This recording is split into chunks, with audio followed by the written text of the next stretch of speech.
Hello, everyone, and welcome to the Run in the Paint recap. Today is Thursday, April 23rd. I'm Miles here with Ben and Joey. Guys, how are you doing today after another night of playoff action? Feeling good, feeling great. We got the 1 seed versus the 8 seeds that we just watched. Pretty solid games. I'm ready to talk about it. Ben, how are you feeling? I mean, obviously, not probably the worst night of the playoffs so far because we didn't have a crazy close finish yet, but just still some very fun things to talk about here today. Yeah, I feel just fine. Like, it's playoff basketball. At least we got some NBA hoops. It's better than nothing, right?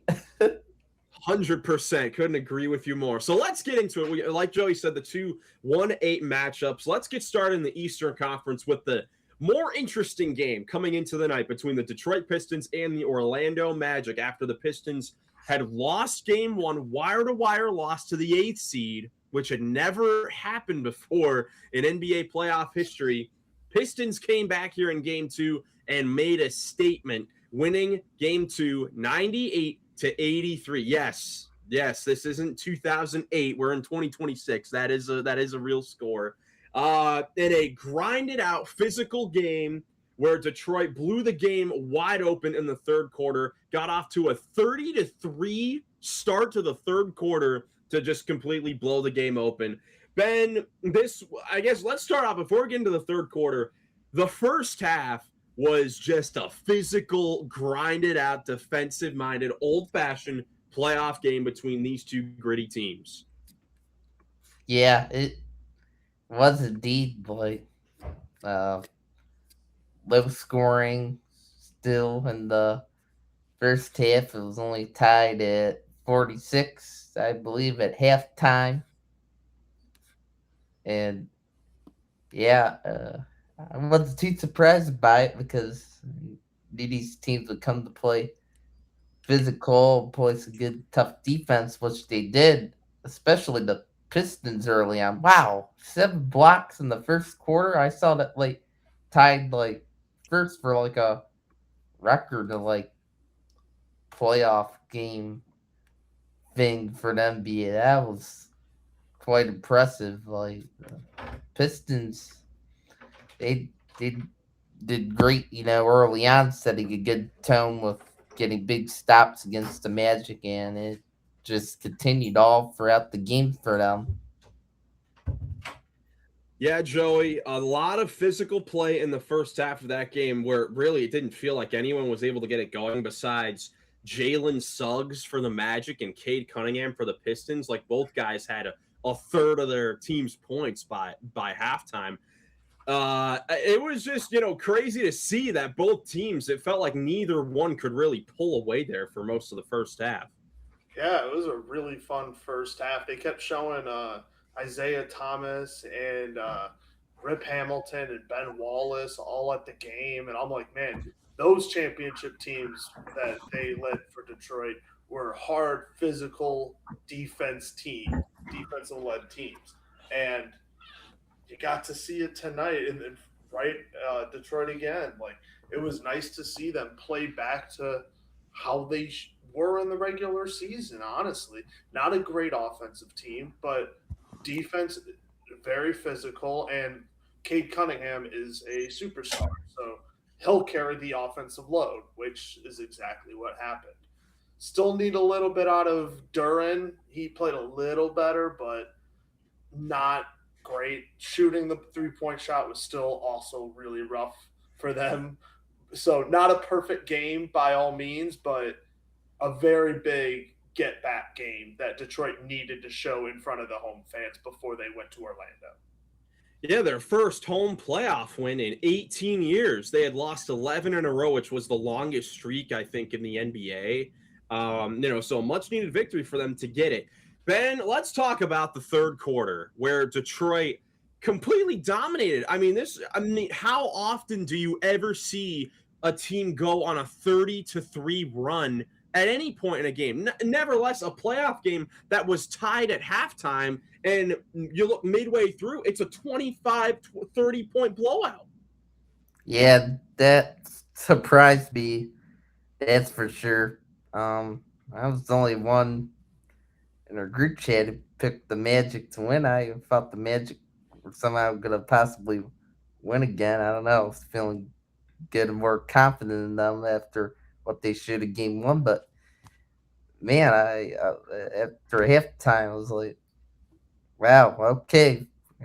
Good on you, Detroit. Good on you. They seem fired up coming out of the halftime break, and they really put on a statement. They were locking up the Magic defensively. They were getting steals, blocks. I know Stuart Thompson made one crazy steal during that run, and just turned to the domination by Detroit, and just that was, of course, absolutely not what you wanted to see out of the Magic. The turnovers then started to rack up for them, and they got back to being more disorganized and sloppy, like we, saw them before, like against the Celtics or the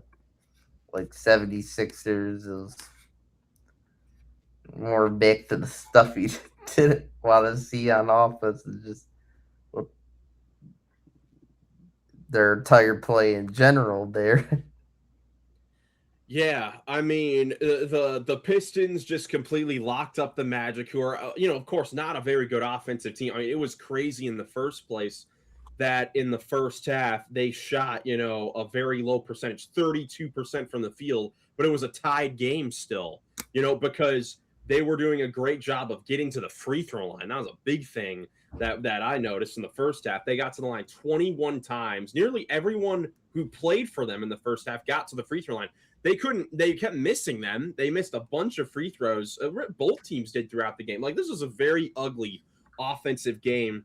But again, that run by Detroit got them going. Cade Cunningham, all around had a very, good game. Tobias Harris as a secondary score hasn't been bad, through 2 games. And then those other role players played better in this game. Duncan Robinson hit a few threes to, extend the lead in that third quarter run. Asar Thompson, Jalen Duren, a bit better. Like you said, Joey, still want to see more from an all-star player who, is coming up this offseason as a free agent. I believe a restricted free agent.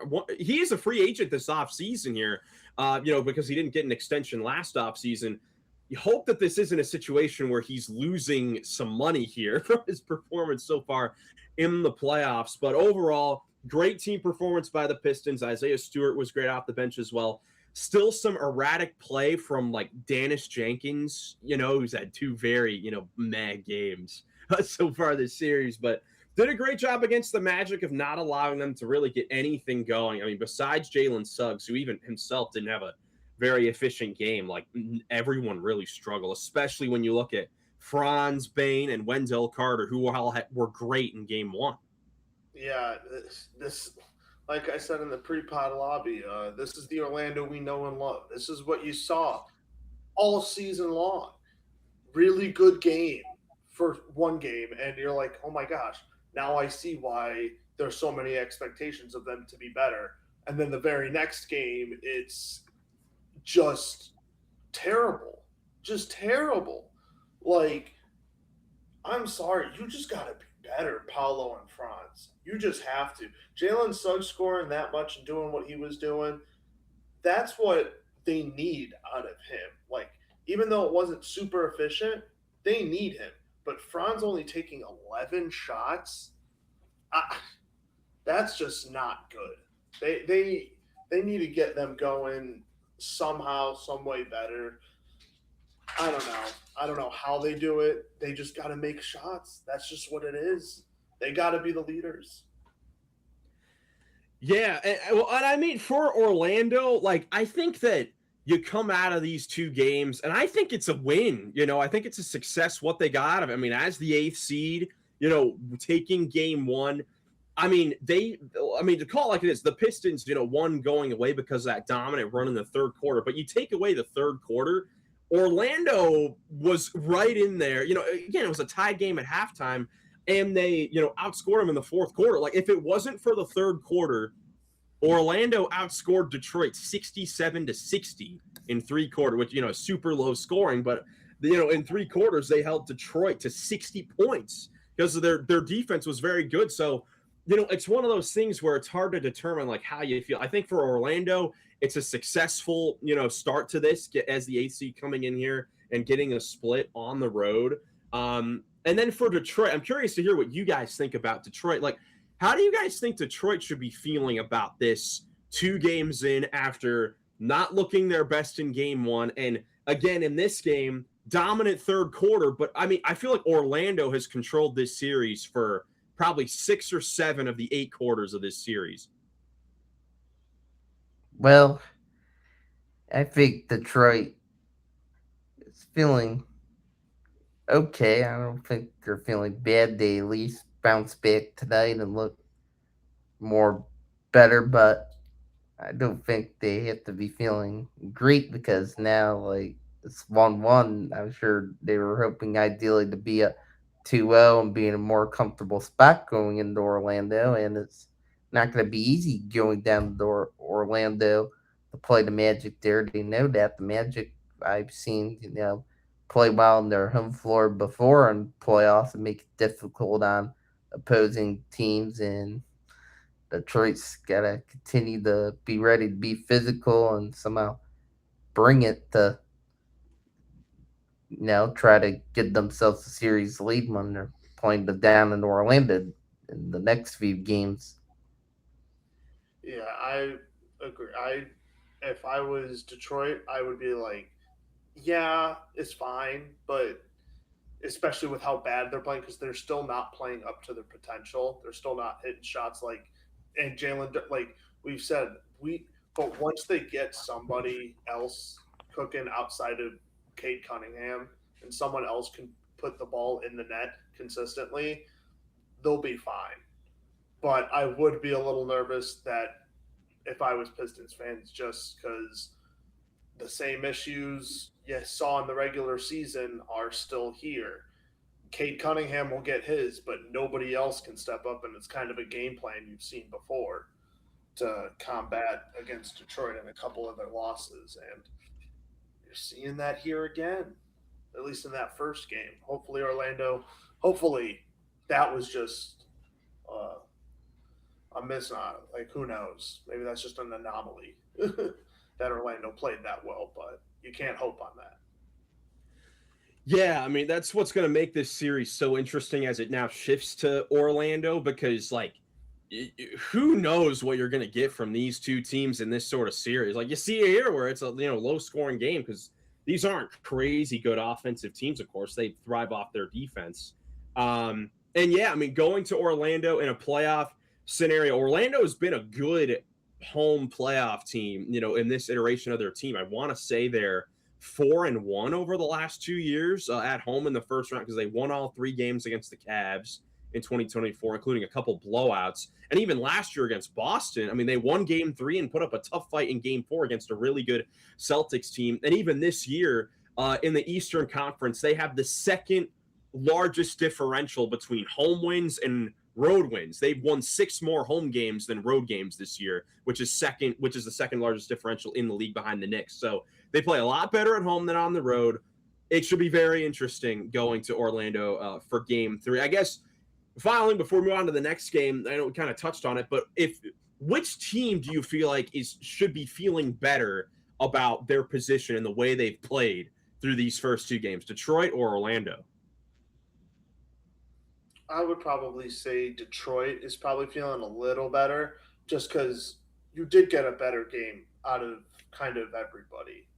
Even though it wasn't super much better, it was still good enough to beat the Orlando Magic. And that's kind of all you have to focus on because you just got to hope that someone else gets hot. Hopefully, Jalen Duren plays better. Hopefully, some of those 3-pointers start going in. Like, that's all you're missing. Outside of that, you're playing an incredibly good defense. Like, you're playing really, really well.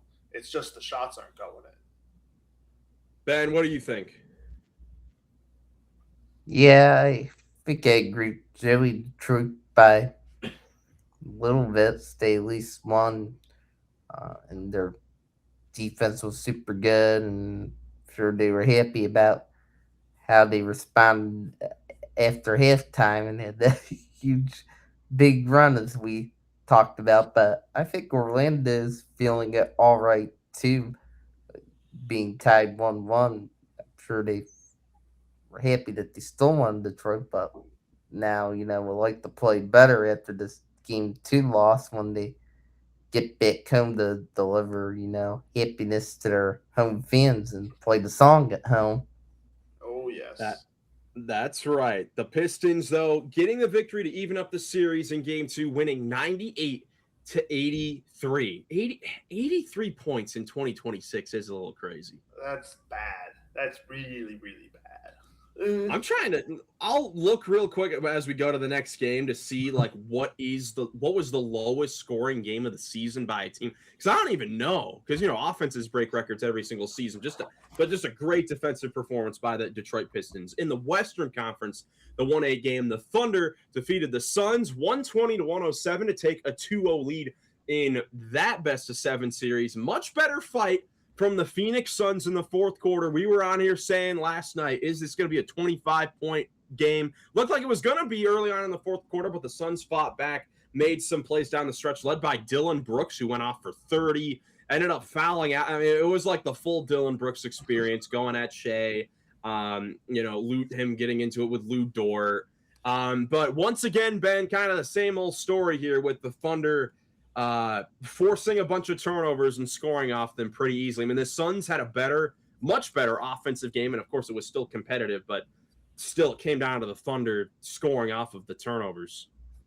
Yeah, it did. The Thunder forced 21 Suns turnovers, which, it's a lot of turnovers for the Suns. Maybe they could have been even closer if they had less of those. And yeah, OKC looked good again on defense, and yeah, it's encouraging to see the Suns play a bit better this game. Get a few good scoring performances like Dillon Brooks with 30 and Devin Booker with 22, but still wasn't totally enough to slow down like SGA, who had another huge performance himself. 37 points, 9 assists, with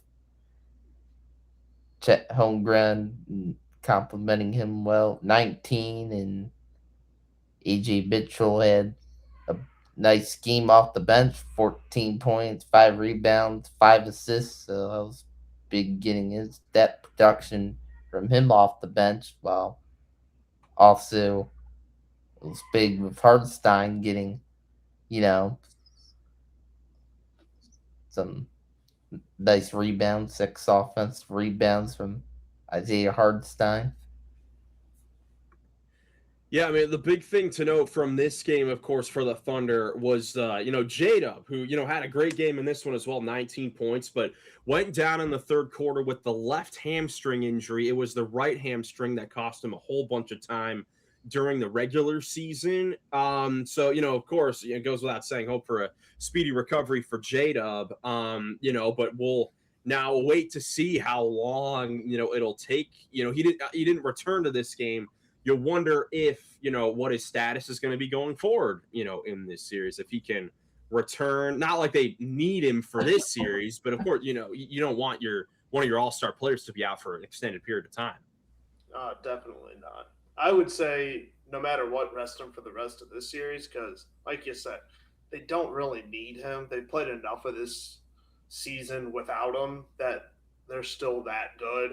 They're still the Oklahoma City Thunder. But they are going to want to need him because when he went out, like we said, it was looking like OKC was going to pull away. And then all of a sudden at the end of the game, Phoenix comes back right at within 10 points at one point at like the 4-minute mark. Like they made it a game. And it would be nice to have J-Dub back out there, especially when you play later on in the playoffs, the Spurs or the Nuggets or the Lakers. You really want J-Dub there.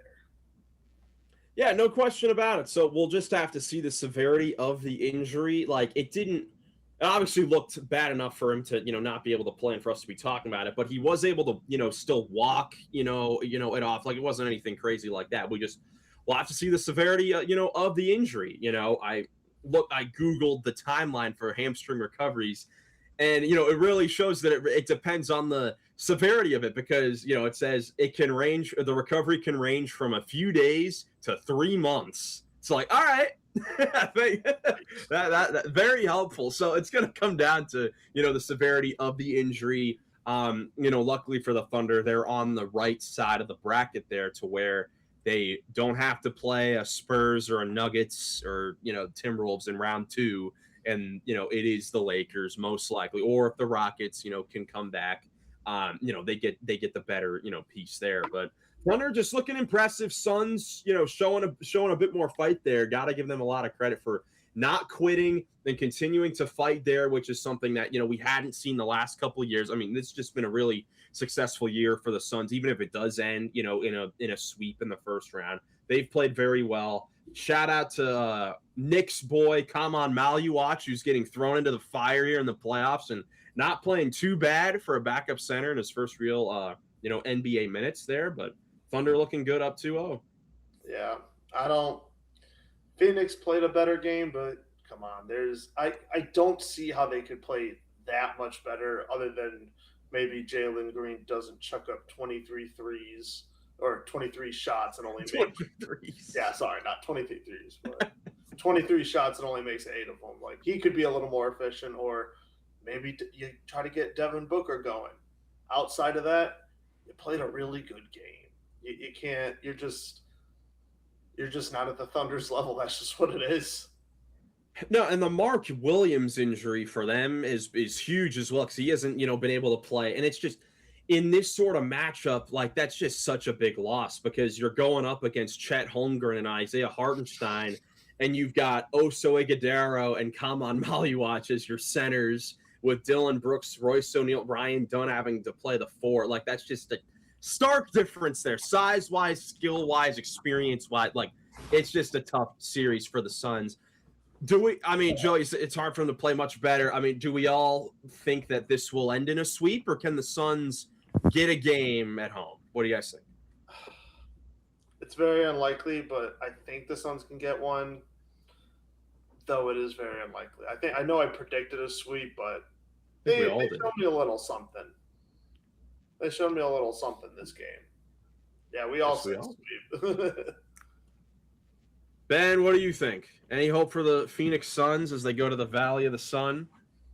Well, hope they have their home crowd there at least, but I'm still thinking it's gonna be sweet, just because Oklahoma's just so good. Just the top level teams in the NBA, but I think Phoenix could play, still somewhat competitive at home, and it could even take one game somehow and at least not get swept. I mean, hey, that's positive sign. At least would be able to say we couldn't beat the Thunder at all. At least beat them once, but no matter how the series finishes out, it's definitely been a successful year for the Phoenix Suns.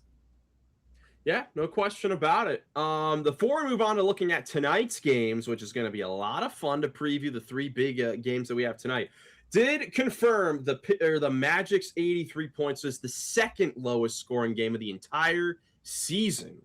The Clippers, in the 4th game of the season, scored 79 points against the Warriors. Oh my gosh, I remember that. Oh. So that's the lowest, but this Orlando game in game 2 was the second lowest. So there's the stat on that. But time to have that kind of record. No, it is not. But let's look at tonight's games. Now, every series, every game 2 is complete. So now we have a bunch of game threes, which is always super fun because now the series shifts over to the lower seeds gym. And it's so much fun to me because for a lot of these fan bases, I don't know a lot of these, but for some fan base, it's their first time seeing a playoff game, in a long time. So it's always fun to watch them as a fan and just see the crowd and the atmospheres who are so hungry for that type of basketball finally get to it. But let's look at the games for tonight. Starting off 7 o'clock on Prime, Game 3 of the New York Knicks and the Atlanta Hawks after Atlanta completely shocked Madison Square Garden, the entire city of New York, everyone really, by completing that fourth quarter comeback in Game 2 to tie that series up at 1 game apiece. Joey and Ben, this will be funnier to talk about these games because we weren't able to have you guys on to discuss the recaps of the Game 2s. So I guess, Joey, starting off with you, what were your thoughts on the Hawks comeback in Game 2, and how do you think that can turn into something here in Game 3? Completely changes the series, in my opinion. I absolutely love it because down with the big markets, down with New York, down with LA. But so Atlanta, I'm so happy about that. That was a fantastic game. CJ McCollum, Glen Oaks' own from Canton, Ohio. Oh, what a player, doing it on the big stage. Couldn't be happier. He was getting all the hate. Like, they went from the F. Trae Young chance that they had in the first game, even though he's not on the team, to F. CJ McCollum real quick. But that was just a phenomenal game. And like I said, this changes the series in all honesty. Because looking forward, I'm expecting this Atlanta crowd, because they had expectations over the last couple of years and it never panned out. And now that they're in the playoffs and fighting and playing just as good as the 3 seed, I'm expecting that crowd to bring it and this Atlanta Hawks team to have momentum. I know we talked about at the end of the regular season how hot they ended it. It's clearly still going. They are still riding that momentum and playing with all the fire. Random guy like CJ McCollum, who's been playing really well, but lately it's been the Naw and Jalen Johnson show. It's nice to get some of the other guys going. Jonathan Kuminga. Yeah, and to that, Jalen Johnson and Nickeil Alexander-Walker have not really played that well this series. No, they haven't. They need it. So that's why it's like I know we talked about it in the Portland series with the veteran leadership of Drew Holiday. Here's the veteran leadership of CJ McCollum, the only guy here really with any playoff experience. And here we go, the one taking over. I absolutely love it, and I'm so excited for this next game in Atlanta. Yeah, just seeing CJ ball out like this at age 34, like he's been playing like this well, over the last few years, but he's just been on, he started the year in Washington, the last few years in New Orleans, and he was always playing, next to Dame in Portland. So he's always gone under the radar. But I know when he was really in his prime, the conversations were coming up about, like, is CJ McCollum the greatest player ever to not make an all-star team? Like, is he the greatest player in NBA history that doesn't have an all-star appearance? Dude, when he's on like that, like, he looks like the guy on the floor. Like, he's such a talented scorer, getting to his spots, making tough shots in clutch scenarios. Like, he is super fun to watch when he's got it going. Oh, yes. Looks like he can't miss. Yeah, Ben, on the Knicks side of things, just a complete collapse in the fourth quarter where the offense got stagnant, bad coaching decisions with the uses of timeouts late in the game. Defensively, it just felt like the Hawks were scoring every time against the half-court defense.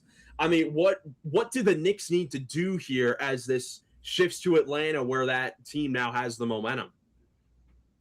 Well, the Knicks have to get back to playing just, I would say less one-dimensional offense. They got one-dimensional times with the offense in the fourth quarter, and the Hawks were able to figure it out, and that didn't help the Knicks score a whole lot of points in the fourth quarter. Last game, they only scored 15 points in the fourth quarter of game 2, which isn't good at all. So it's just Brunson's played good to start the series. Like he's scoring a good amount of points and stuff, but they're gonna need good scoring from other guys. They're gonna need guys hitting more shots for free. They didn't shoot it great for free still in game 2, which didn't totally help. So, you know, Bridges and Ananobi and Hart, those guys got to cut to get open. Hope they could get some 3-point shots to fall down. And won't be easy in Atlanta, like you guys said. And I think Atlanta having the momentum coming to home just, of course, helps.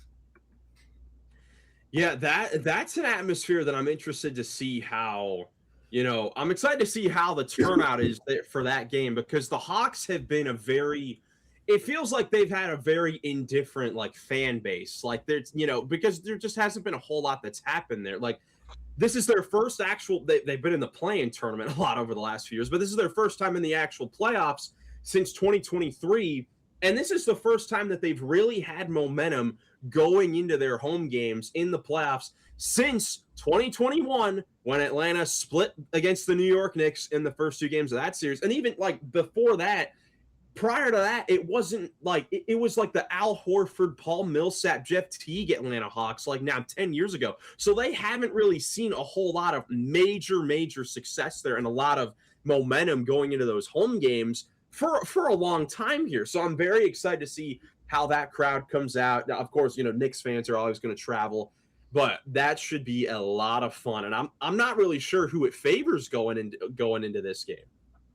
I have no idea. But if I were to make a prediction, I would probably have to go Atlanta. I think the momentum is too high, and honestly, for New York, Jalen Brunson is it. Cat can show up. If he does, it's going to be a very tough game. But like you said, we need somebody else to step up. I'm tired of questioning, hey, Mikal Bridges, what are you doing? I was so happy you played one good game like 2 months ago, and I shouted you out. And ever since then, you've been just vanishing, nowhere to be seen. Like, how many first-round picks did they trade for him? A lot. Yeah. I don't know about Knicks fans. I know he's besties with Mikal Bridges or with Jalen Brunson and Josh Hart. Like the chemistry is off the charts. I get that, but he is just not producing. And this is the playoffs. This is when you need them to produce. You would think Atlanta has it was an easy ride, but clearly it's not, and you need him. Yeah, I think Mikal Bridges has to play better. I think OG Anunoby has played very well. Karl Anthony Towns deserves his flowers for his series he's had on both ends. I think he's had a very good first 2 games. You mentioned Jalen Brunson. New York needs to knock down their free throws. That's something. They missed 10 in game 2, which ends up butting them in the butt there late. And they need someone besides Mitchell Robinson to make an impact off the bench. Like, Jordan Clarkson's been good, transforming into like an energy guy, but like Deuce McBride gave them nothing. Landry Shamet hasn't been able to make a shot. And Jose Alvarado, besides getting into it with CJ McCollum and igniting him, hasn't done a whole lot either. So they need their teammates to get going. I think for New York, like on one hand, it's like I feel like they've controlled this series, kind of how I think Orlando has controlled that Detroit series so far. But when you look at it, like Atlanta, they're tied up at 1 going home, and their 2 best players from the regular season have not played close to it and could totally go off to have huge games at home now that they're getting to go to their home crowd. So very excited to see what happens there. Game 3 again, Knicks-Hawks, 7 o'clock on Prime. The series shifting to Atlanta for their first home postseason game in 3. years. Now let's go to the next game, 8 o'clock on Prime, Game 3 of the Cavs-Raptors series, the only Eastern Conference series. Let them know, baby, that that one team is up 2-0 with the Cavs taking care of business in both of their home games. Ben, what have been your thoughts on the Cavs' first 2 games against the Raptors?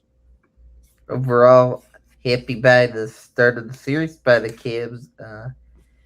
Can't complain too much. Like, the Cavs look really good defensively, like, especially in game 2, 14-22 turnovers for the Raptors. That's really good. I mean, the Raptors did have a few sloppy turnovers, which the Cavs were lucky to catch a brick off of again in game 2. But, the Cavs took it and took what they got, and overall capitalized well off of Raptors' mistakes again in game 2, just like game 1.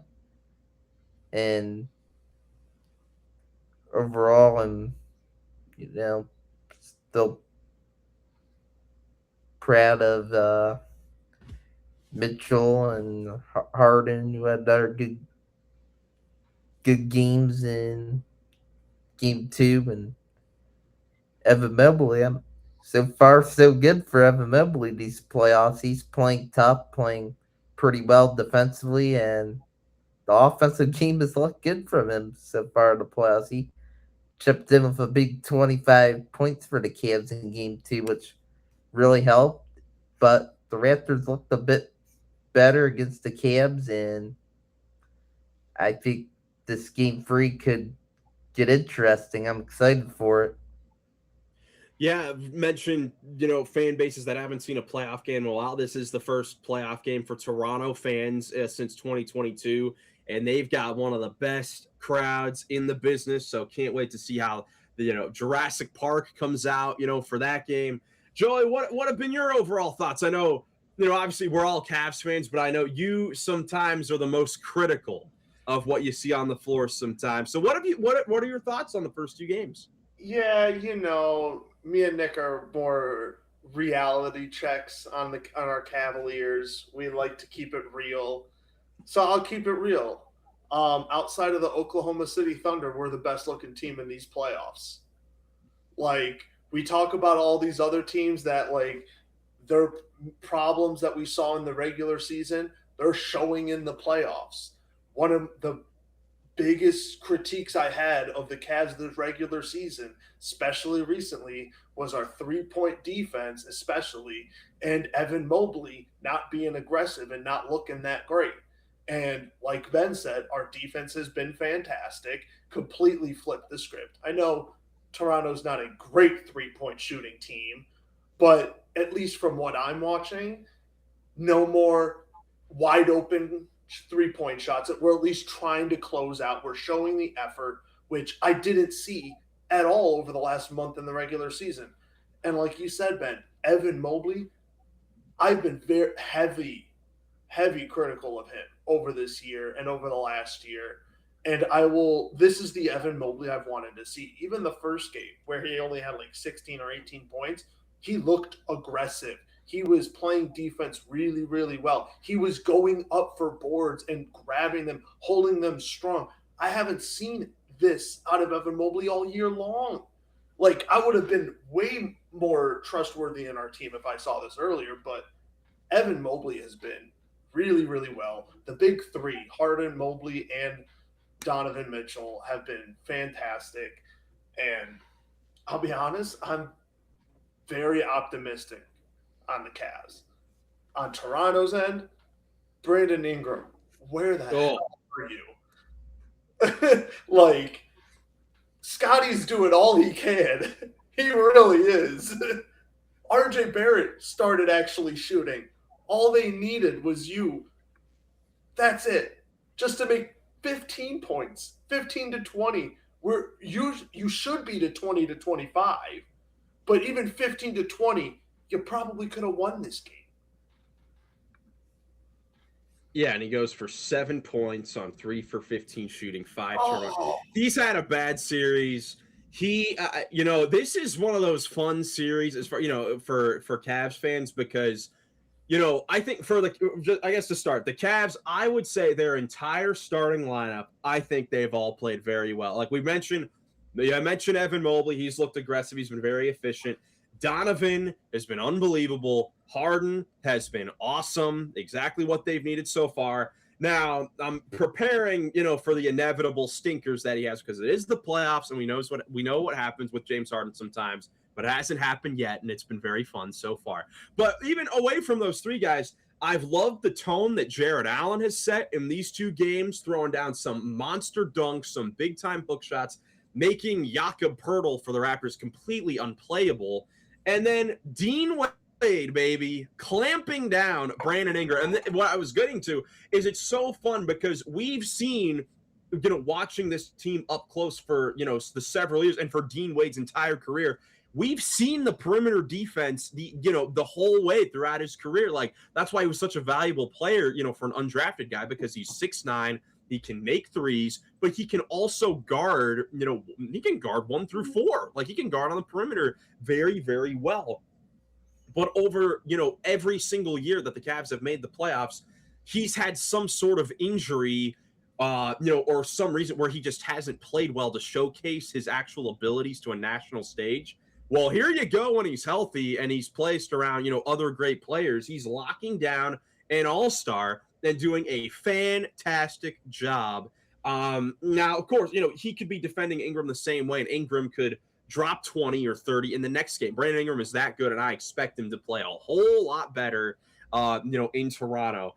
But I'm just really impressed with what the Cavs have done. I think the Raptors,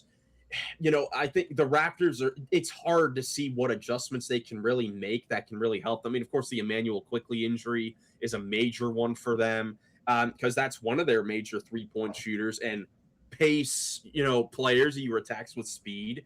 And they just haven't been able to do that as much. But yeah, I'm really happy to see the Cavs, the game plan discipline that they've had, not overreacted to like game one where the Raptors were hitting threes and shots that you just have to live with. They've stuck to the plan, and so far it has worked.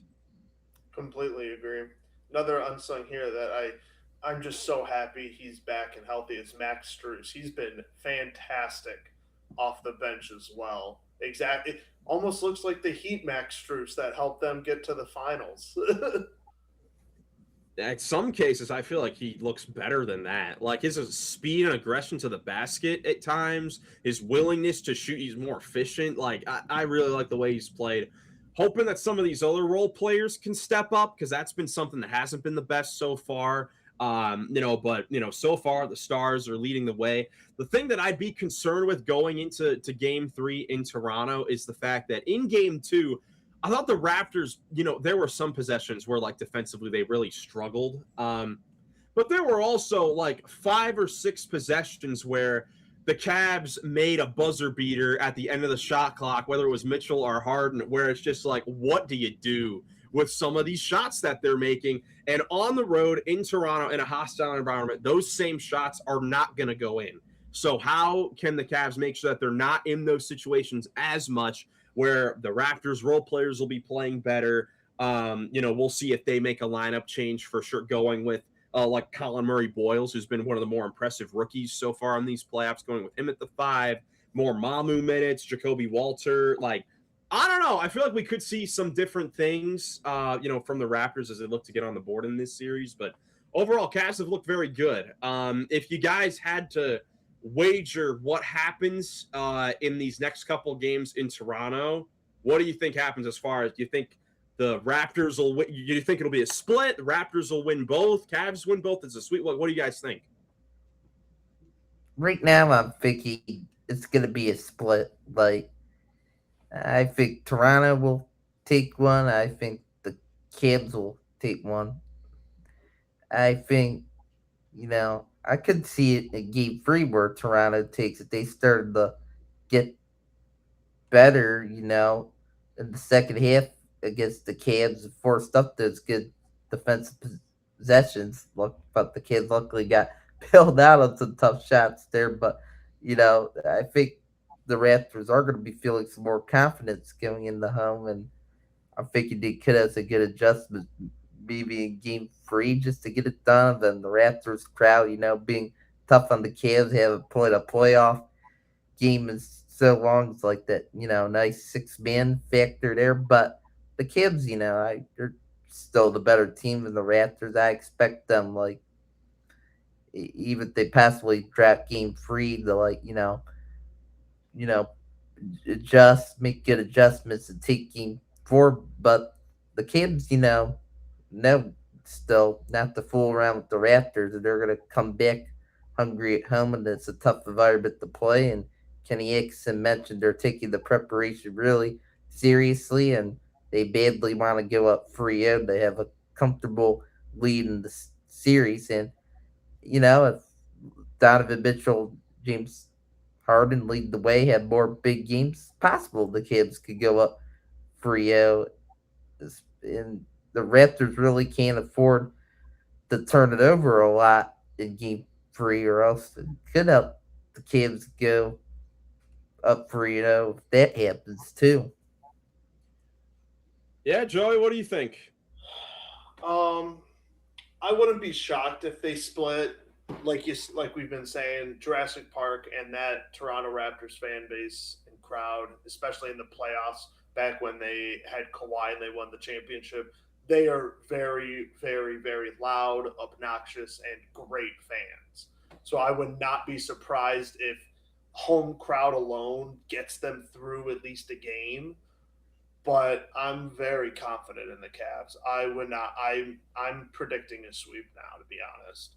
Wow. Very interesting. I'm gonna go with the split as well. I'll agree with Ben on that one. Cavs on the road. I think the biggest thing is they need to take care of the basketball themselves, because in Toronto they could, if the Raptors force them into turnovers, which they're very good at doing, and they get a bunch of pick sixes down the other way, that could make things very tough for Cleveland. But Cavs should definitely be, it's always that fine line of like not wanting to. You only want to focus on yourselves, right? Not look at what other teams are doing, in the playoffs. But I think it'd be a smart thing to pay attention to what is happening in the Orlando-Detroit series, where that could very well just be a series where they're just beating each other up.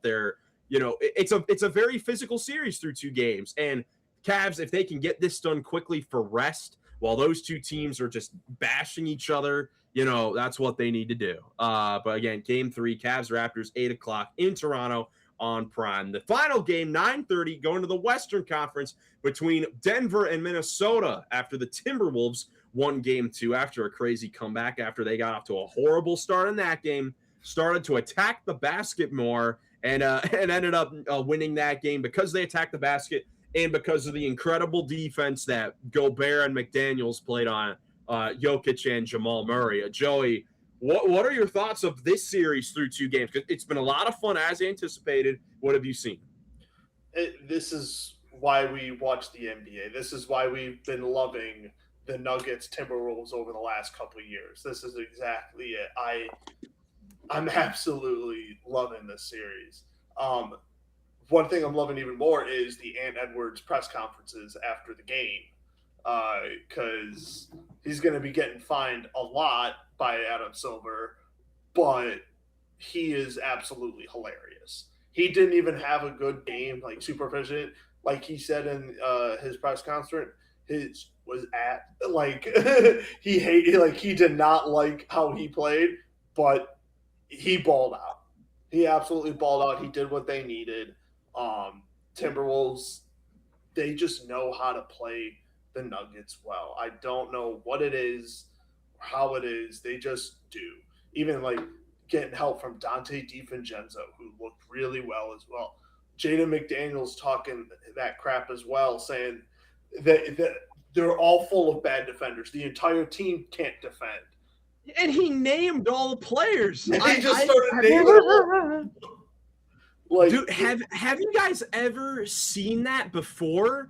Where a player just goes out, just frankly names all the bad defenders, not just 1 or 2 players. He named like 5 or 6 guys. This Minnesota Timberwolves team, man, whoever's media training them needs to get fired. But I absolutely, but I love it as a fan. You don't need to train these guys. keep them as is. I think Ann Edwards is perfectly fine paying all those fines, but this is just a great series. I'm excited for Game 3. Yeah, Ben, what have been your thoughts on this series so far? With the Timberwolves coming back in Game 2. Yeah, great game too. It was really back and forth. Denver off to the hot start of that game, but then like it was funny. Like the first second quarters, they completely flipped. Like to me, like Denver had the hot start, outscored Minnesota 39-25 in the first quarter. Then the complete opposite second quarter, Minnesota outscored Denver 39-25. There, it was like a game of runs. This one to me, like third quarter. Then, more so balanced out. The scoring was like more even back and forth.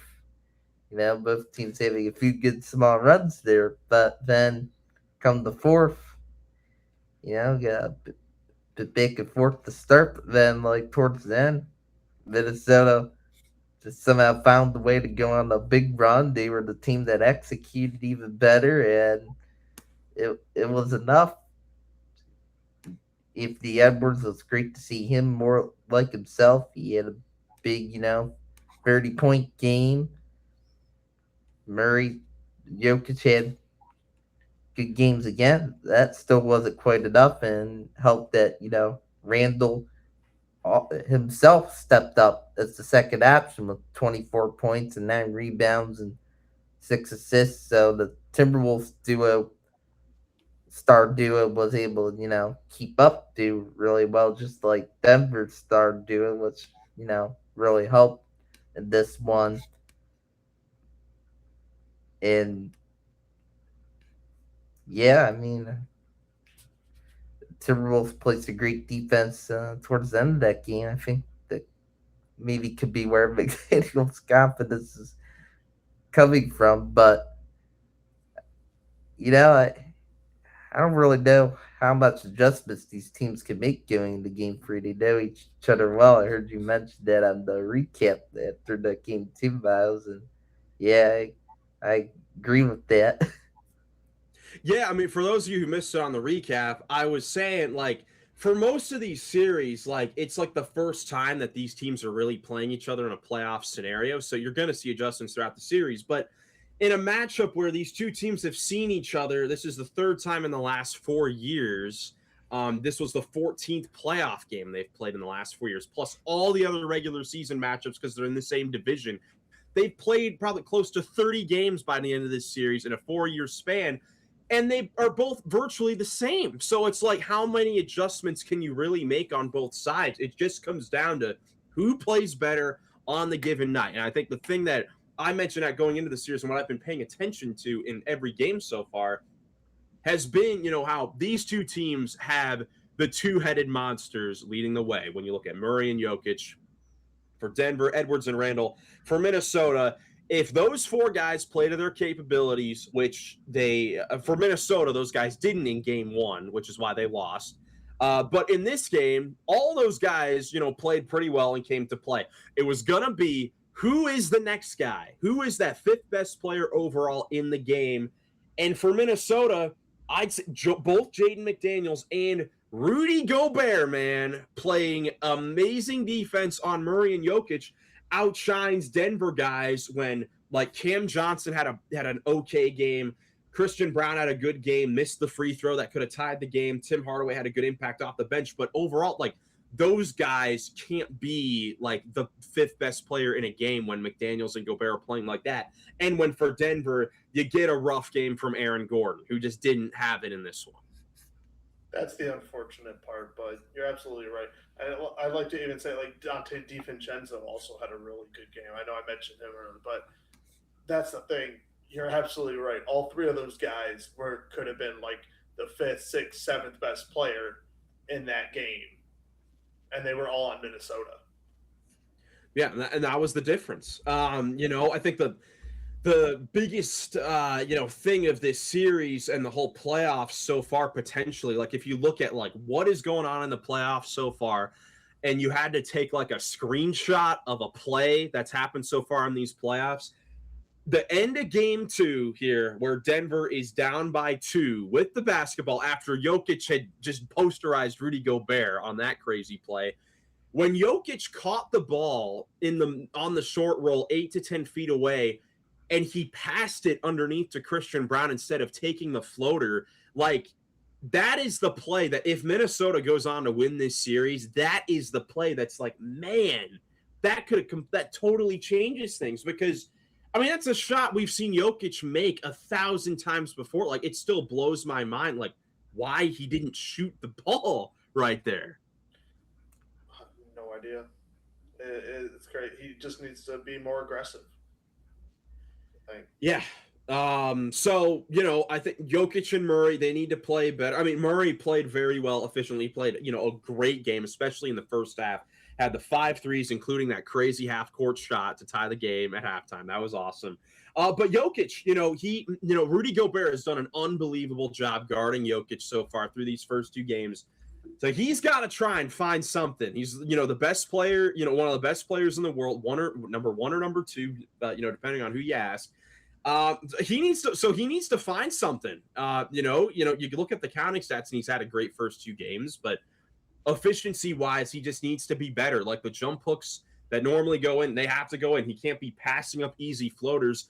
And for whatever reason, the 3-point shot has all of a sudden deserted him. Even like the last month of the regular season, he was not shooting a high percentage from 3. So I'm excited to see how Jokic bounces back as we now shift to Minnesota there, where, that crowd's going to be ready. It's going to be a fun atmosphere. The Timberwolves wearing those Kevin Garnett classic black pine tree jerseys for the playoffs. So who do you guys favor, in these 2 games? It feels like we've done it with every series so far. What do you guys think happens now as this series shifts to Minnesota? Well, I'm thinking in Minnesota it's going to be a split here again between those 2 teams. Like, the series is close. Like, I think Minnesota being at home helps them take one, and then I think, like, Denver will just execute better one game. Murray or Jokic, one of them will just go off one game. That'll be enough to lift Denver to win.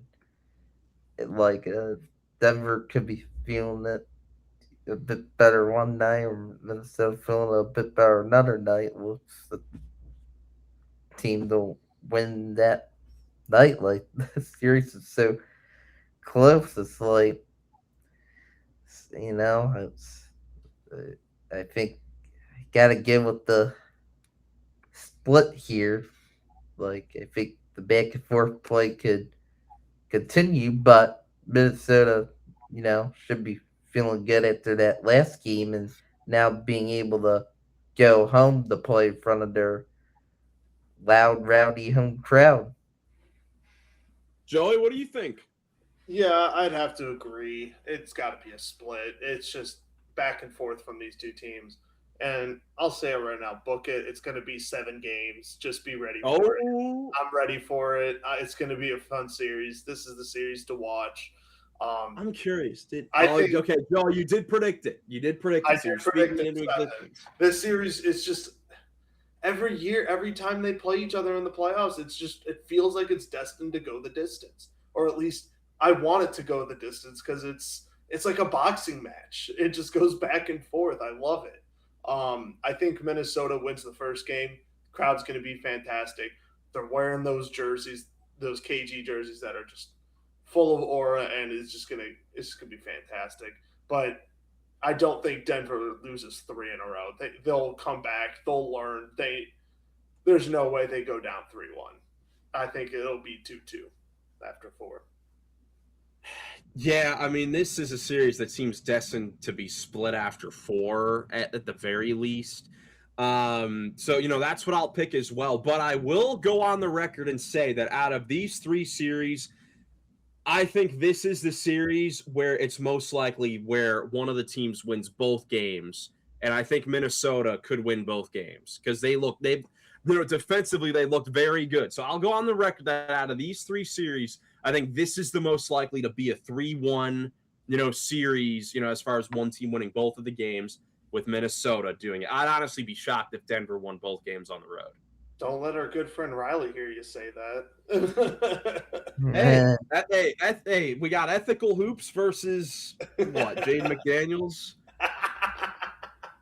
Bad defense versus good defense. We'll see. Yeah. We'll see what happens. It's gonna be a ton of fun, though, man. Game 3, Denver, Minnesota, 9:30 on Prime. 3 amazing games going on tonight. Make sure to tune in to the recap tomorrow, where we'll be back to talk about all 3 of those crazy games. Hopefully, we have some more close games and not blowouts like we had here today. But that's all for us. Do you guys have anything else before we get out of here? Don't think so. Nope. Enjoy the playoff basketball, guys. If you enjoyed, leave a like, subscribe for more NBA playoff content. Hope you have a great rest of your day. Thank you so much for watching, and we'll catch you in the next one. Peace.